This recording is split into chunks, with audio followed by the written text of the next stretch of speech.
Hi and welcome back to Beeper Bear. Now today we're in a place called Wentworth. Now Wentworth's in Rotherham. It's an absolutely beautiful little village and it hides away a massive place called Wentworth Woodhouse. Now you wouldn't even know it was there if you were just driving through the village. This is the most you can see, the little sort of house guarding the entrance, I suppose, being very patriotic with the Union flag. No, it's not a Union Jack. It's only a Union Jack if it's on a ship. It's a Union flag. Anyway, Bear doesn't care. There's pigeons about and he wants to eat them.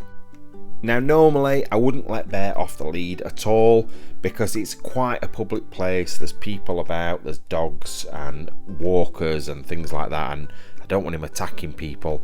But the time of day we went, sort of evening time, it's generally quite empty, and that's the big stable block. It's absolutely amazing. You would think this was the big house that we'd come to look at, but literally this is just the stables. I think it's been used now for sort of local businesses, woodworking shops and things like that, but it is an amazing place. Look at those gates. Bear really actually was quite interested in this bit. He wanted to know what was through there, and so do I. I've never been in there and I'd quite like to have a look really. So we headed down towards the big house. Now there is something at the side of the road that has always interested me, and that's this little grave looking thing. Now I don't know if it was a road marker or if it was like a pet grave or what. I'm sure if I research it I can probably find out. I always mean to every single time I see it and I always forget. But yeah, we wanted to have a quick look and see if there's any markings on it, but there really wasn't very much. So we headed down around the corner, and inside any second we will see the big house. Now it did say that he had to stay on his lead at all times. Now Bear and me are a bit naughty. We don't really do what we're supposed to. So he was on his lead. I just decided to let him go for a run whilst on his lead, but I had to wait for this woman to go because he was really interested in her instead of Wentworth Woodhouse. Look at the place. It is absolutely massive, and just before me and Andy started going round abandoned buildings, this place actually was abandoned. I think there's at least one video of some explorer in there years and years ago, and I would have loved to have a look round before it was done up. Now, like I was saying, technically we're not breaking the rules because it said dogs must be on leads at all times, and he is on his lead. I've just not got it in my hand. And there's nothing about leads must be in hands, so technically we're still breaking the rules. Anyway, look at this place. I've got the lead back again because that woman's walking round and round in circles, but look at this place. Have you ever seen anywhere quite as grand? Now, one fact I do remember about this place is it's got 365 windows, one for every single day of the year. And also, it's bigger. I think the front of it is bigger than Buckingham Palace, which is pretty amazing. Now, the family that lived here, the Fitz Williams, that's where they got on their horses when they came down after breakfast from up there. But the Fitz Williams owned land all over the country. And you'll see roads that are Fitzwilliam Road and Fitzwilliam Square all over the country, and it's generally to do with their family. Now later on in the 1920s and 1930s they went a little bit insane. They started throwing massive parties in the grounds and slowly ebbing away at the fortune that they had built up over the years. And you can just imagine them all having a big party on the grass in the amazing clothes, 1920s and 1930s clothes, all getting drunk. It'd be absolutely amazing. Now this place also has tunnels that runs from the main house to the church at the opposite end of the village. Now it's quite a long walk from the house down through the village, so the tunnels must be amazing, and I'd love to have a look. Bear doesn't care. Bear just wants to go and run round and catch sticks. So yeah, he's not too bothered. However, I'd love to find an entrance into those tunnels. I wonder if they're still there now. Now, I decided to put him back on his lead because we realised we were being watched. Not by dogs, not by people, but deer up on the hill. You can just see them there, look, all sat down with their little heads pointing at us, saying, what are they doing? Why is he running around without a lead? In fact, no, he's got a lead on. He's just not being held. So anyway, we made our way back out away from the hall because there was something else we wanted to see before we went to the pub to celebrate Bear hitting 10,000 subscribers. Now Bear definitely preferred this little bit because he could come off his lead and have a proper run round.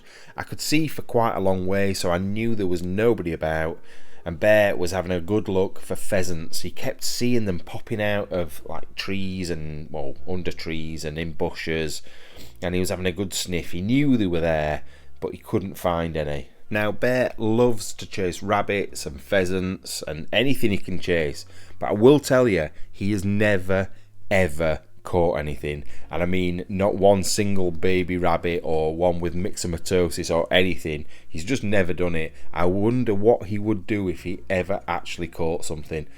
I don't know, maybe we'll never find out. But anyway, this is what we come to see. This is called the Eye of the Needle. Now there is a reason it's called that, and I will explain the story right now.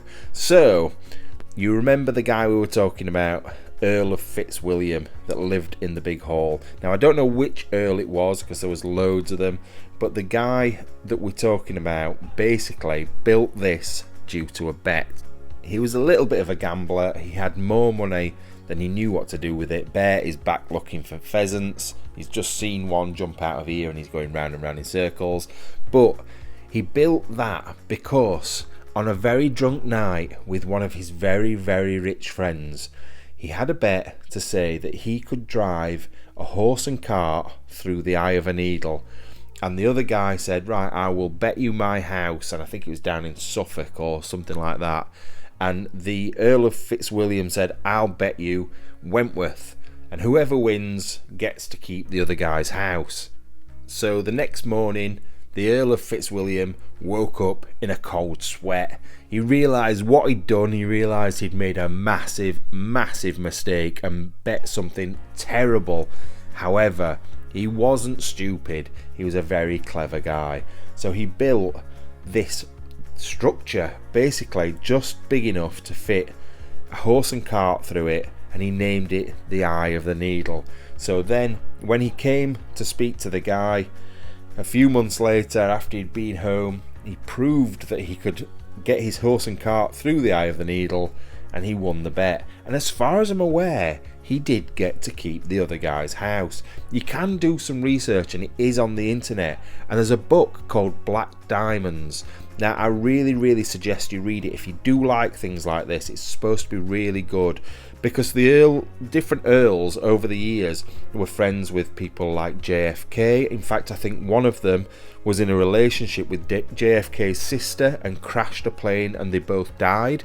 There were other relatives that lived in the house that were friends with really important people, kings and queens and all sorts. So it's definitely a good read. I've never read it, but I know people that have, and they've told me snippets about the stories. So I'm going to probably read it at some point, and if you do like things like this, you definitely should do that as well. Look at it. It's an amazing structure, and who would know? If you don't know that story, you would never know why it was there.